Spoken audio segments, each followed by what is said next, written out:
Good afternoon, everyone. My name is Messay Zerga. I will be presenting on Ryan White HIV program service time series before and after implementation of P4 service. It's a funding mechanism. This will be submitted to Professor Persana Menta at the University of Maryland Global Campus. Ryan White program is a program for people living with HIV, and it's funded by the Health Resource Services Administration.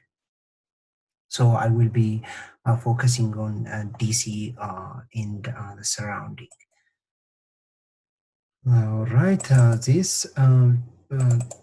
this chart, time series chart shows new diagnosis since 2010 and contains a forecast for 2015.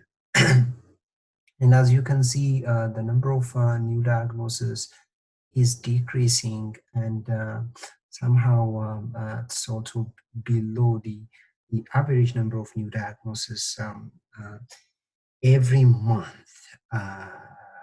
Tableau forecasts 20 new HIV diagnoses for DC, which is around 240 a year, compared to the current number of 360 according to the surveillance report.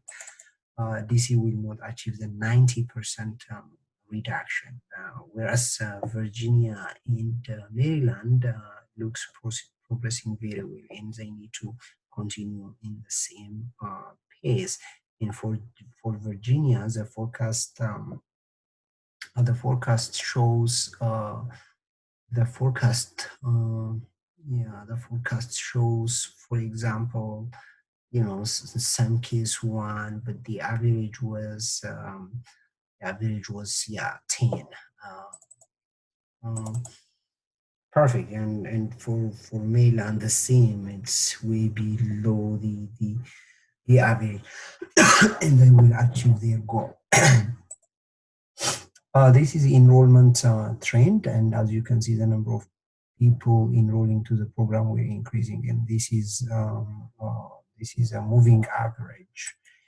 And when we look at the characteristics of clients enrolled to or receiving services in the Ryan White world, these are the service categories, and most of them are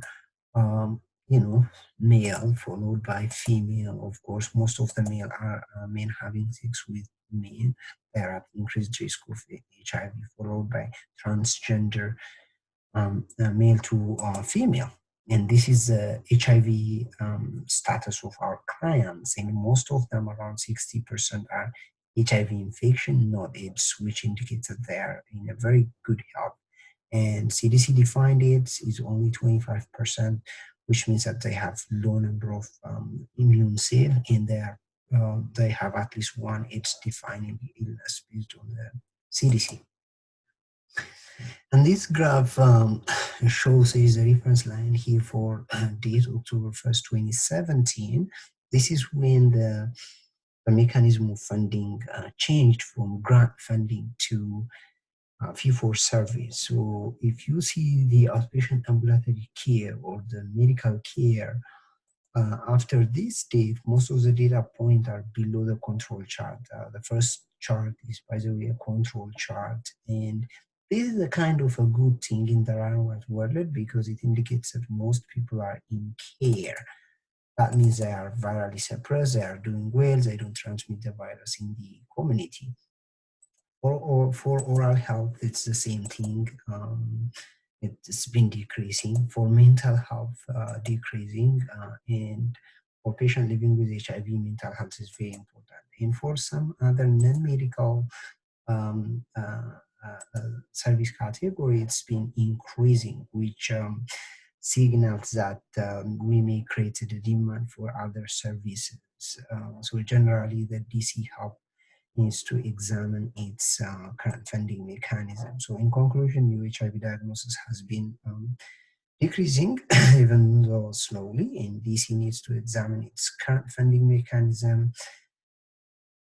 which helps patients retained in care, virally suppressed, and reduce community transmission in the internal, achieve the overarching goal of stopping the HIV pandemic. And these are some of the references that I used. And thank you for watching. I welcome your feedback. Have a great time. Bye.